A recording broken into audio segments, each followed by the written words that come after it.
Le 7 novembre 2021, au Soudan, le commandant en chef des forces armées, Abdel Fattah al-Burhan, a réaffirmé son engagement en faveur de la transition démocratique du pays. Selon l'autorité, les forces armées resteront attachées à la transition démocratique jusqu'à ce qu'un gouvernement élu, choisi par le peuple, puisse être mis en place. Notons que le Soudan traverse une crise politique depuis le 25 octobre 2021, date à laquelle l'état d'urgence et la dissolution du gouvernement a été déclaré.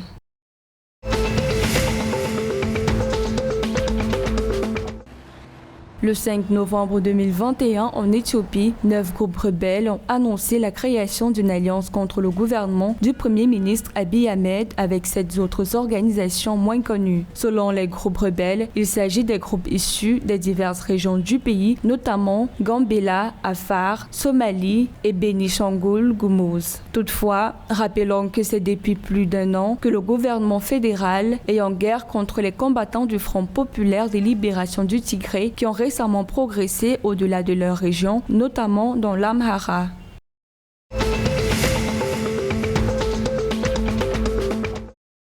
La République du Burundi s'est engagée à continuer à soutenir tous les efforts visant à renforcer la Cour de justice de l'Afrique de l'Est. Le vice-président Bazoum Banza a par ailleurs remercié le tribunal régional d'avoir choisi de tenir ses sessions à Bujumbura, une ville au Burundi. L'autorité a par ailleurs précisé que les audiences des divisions de première instance et d'appel de la Cour joueront un rôle crucial dans l'approchement des affaires de justice dans le pays. Ces sessions de cour se tiendront par ailleurs du 8 au 26 novembre dans le pays.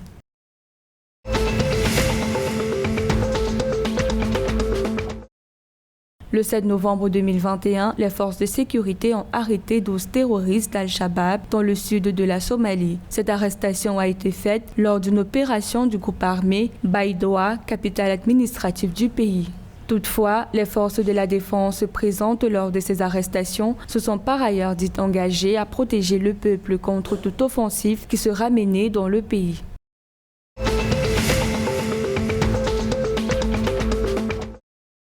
En Tanzanie, l'exécutif alloue une somme de 5,4 milliards de dollars pour le marché de la bétail pour l'exercice 2021-2022. Selon les autorités, ces fonds permettront de construire et de réhabiliter les infrastructures des 19 marchés de bétail à proximité des postes frontaliers commerciaux du pays. Pour l'exécutif, cette mesure vise à booster la commercialisation du bétail dans le pays.